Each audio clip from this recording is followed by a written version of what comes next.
under whom the kingdom of Solomon went to pieces. It appears that Suleiman's successor, Rehoboam, led a life of luxury and ease. And instead of acting on the advice of the older man, he yielded to the pleasure-seeking wishes of his companions. And you can find this in the Bible, Kings 12:13. And it is to his luxurious habits and easy mode of life that the Holy Quran refers to when it calls him a creature of the earth. The eating away of his staff signifies the disruption of the kingdom. The disruption of the kingdom. The jinn, as already remarked, mean the rebellious tribes who had been reduced to subjugation by Solomon, was shattered. This instance, as well as the one following, contains a warning for the Muslims as to the result of falling into luxury and ease, by which, however, they benefited little. The ultimate fate of the repressive or respective kingdoms of the Umayyads and Abbasids was the same as that of Solomon's kingdom. Now let me put it into a little more perspective. The jinn, the foreigners, when we talked about jinn, the foreigners are working for Solomon. The Jews are working on the temple of Solomon. But the Jews created it, it's working for God, it's working for the greatness of Israel, and they like it. But the foreigners, the jinn, they look at it as like punishment. You know, like slavery, like we gotta work for Solomon. But the jinn used to brag that we got knowledge of the future. This ayat is saying, if you had knowledge of the future, you would have known that Solomon's kingdom, was going to collapse. And you continued working part of even the son's rule, right? If you would have known that it was going to collapse, you wouldn't have been submissive and allow yourself to be diverted because you had knowledge of the future. That's what this ayat is saying. And it's saying that if you have knowledge of the decline, and you got to remember, Israelis study histories, beliefs of all people. And they got an office in every part of Mossad, a Negro office, an African office, North African office, South African, they got an office in there. And they got an expert on every language and every people in the world. And they can go to, well, what is happening in Mumbo Jumbo land? Well, the king of Mumbo Jumbo land got 2 sons and he favors the youngest son over the oldest. So when he dies, that's going to create some fitna. Well, which one should we back in this? And how would it help the Zionist state? Well, we could just put $2-3 million, shekels or whatever they call them, on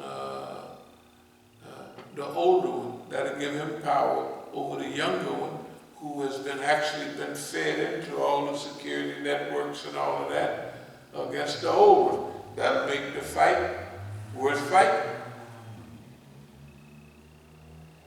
And then when they finish finish killing each other, we can come right in and get all the rubber, all the ore, all everything for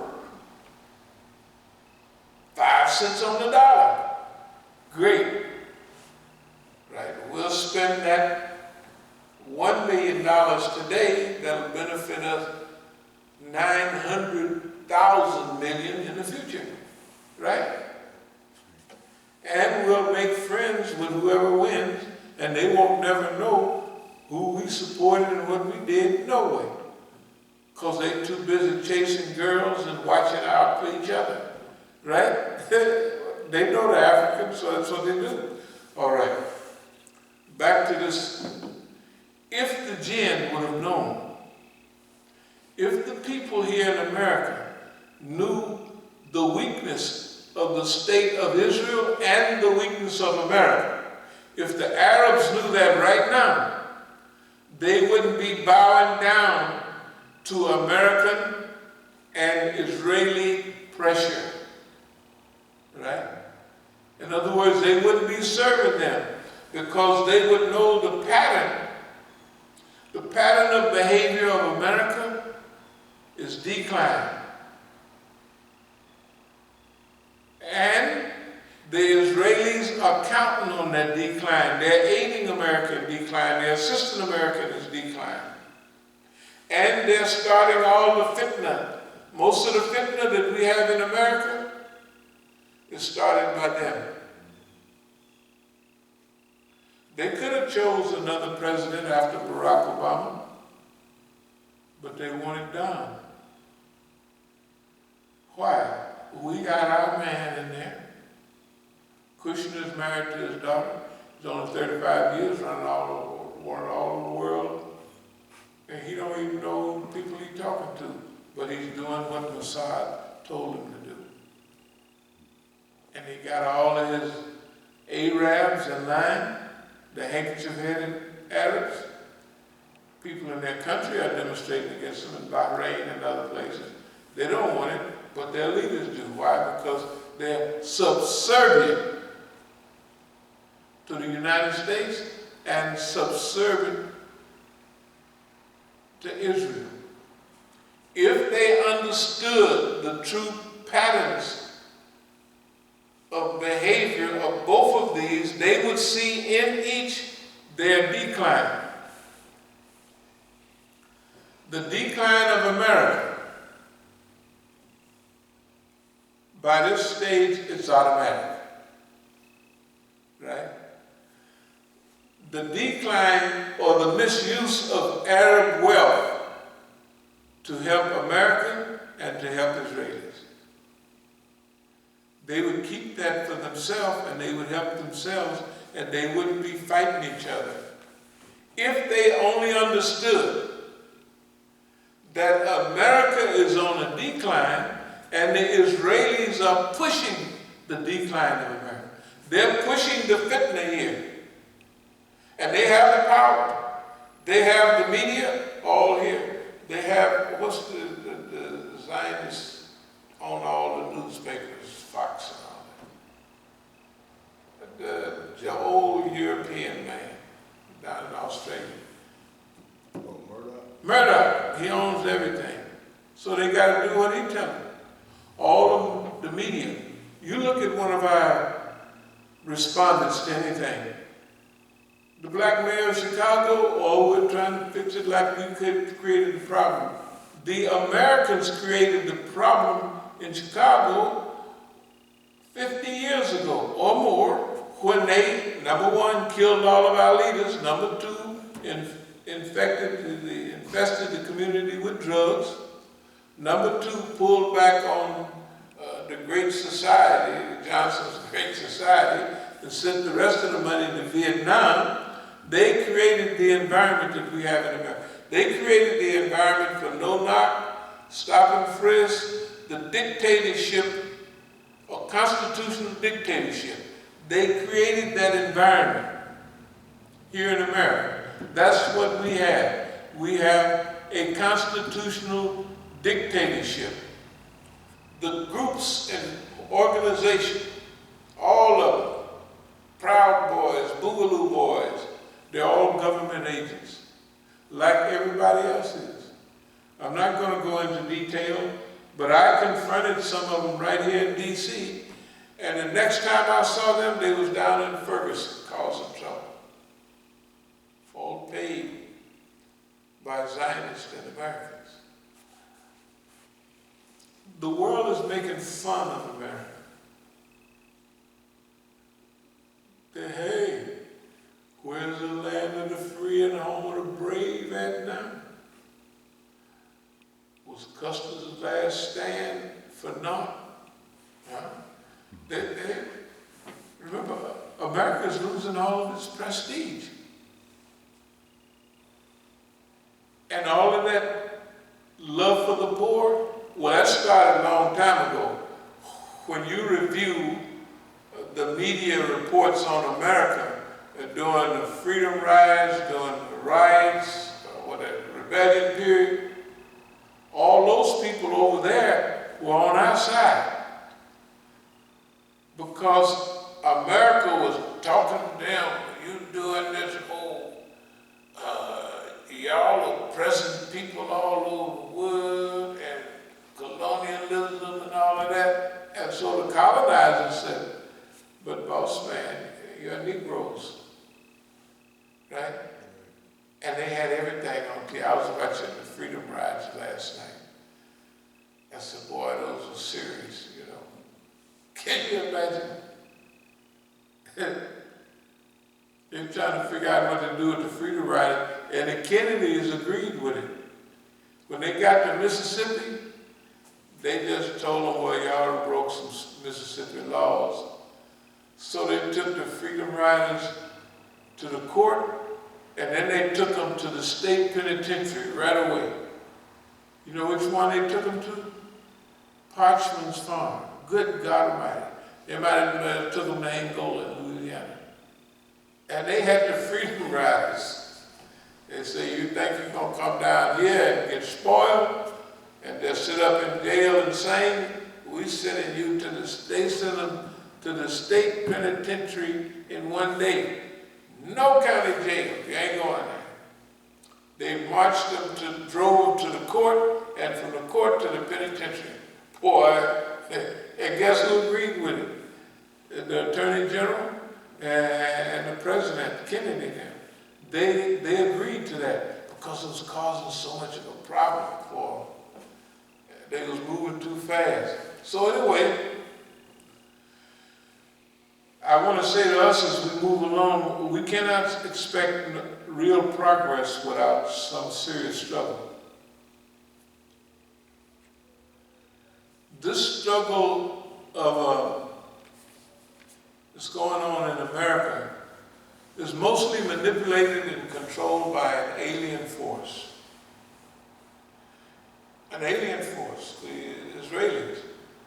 And we knew from how they treated everybody, when Israelis jumped on us in the media, we just told them to go blankety, blankety, blank, and so they said that ain't gonna work with them.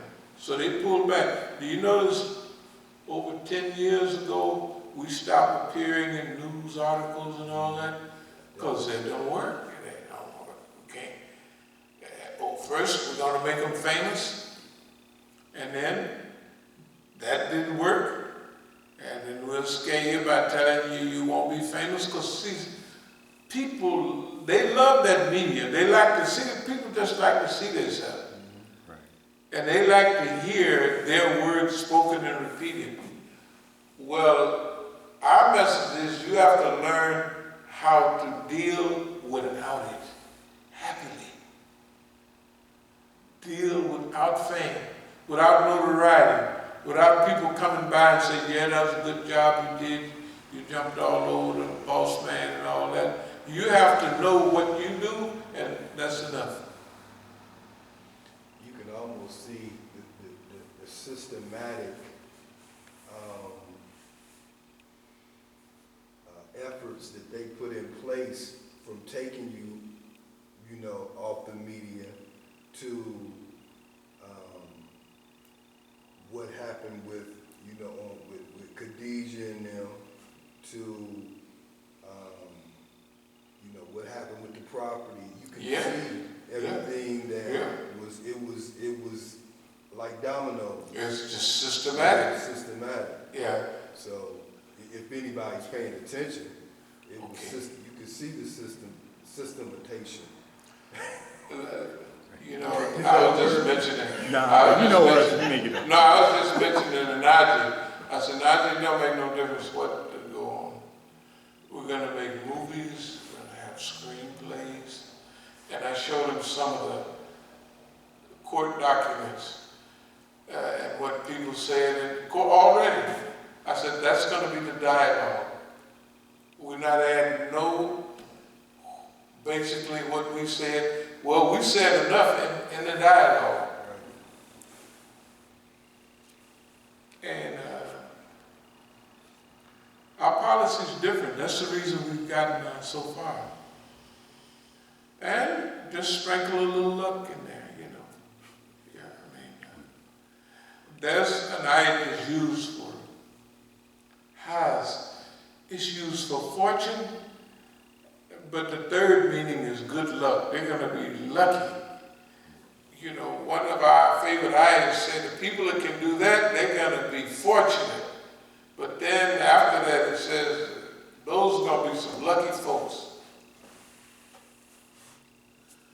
Where we are right now, what we're talking about, what we're saying, the minutest analysis of what's going on in the world today, and nobody being able to do it, and worse than that, nobody even thinking about saying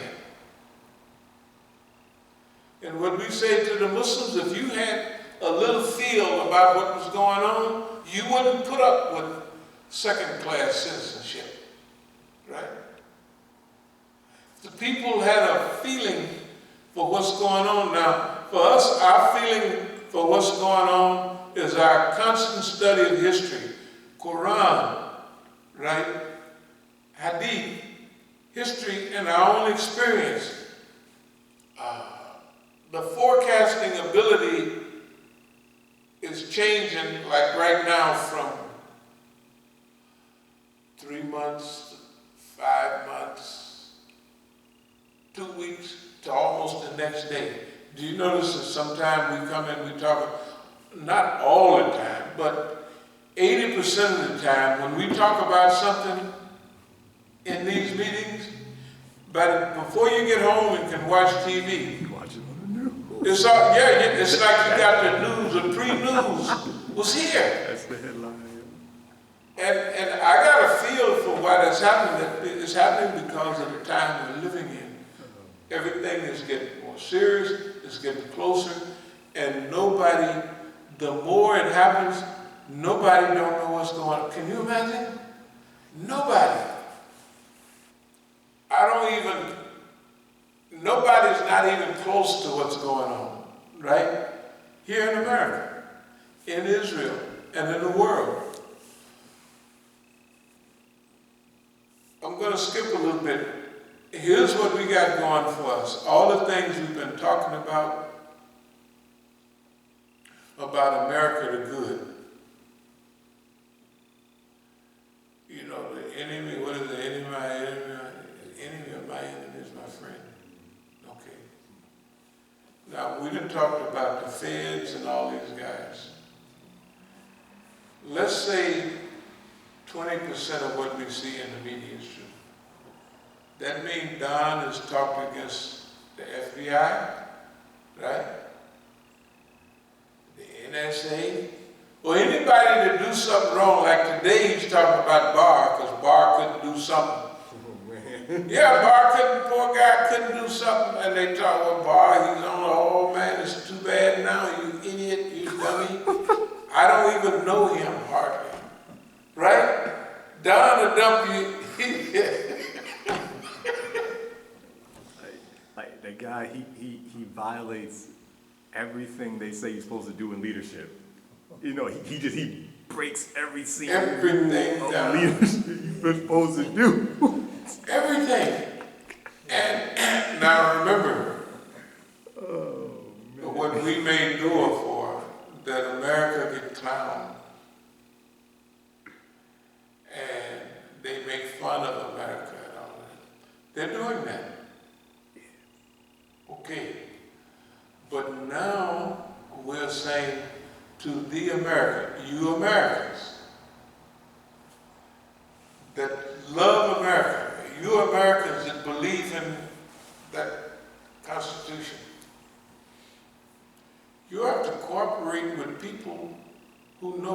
talking about, and now you have to verify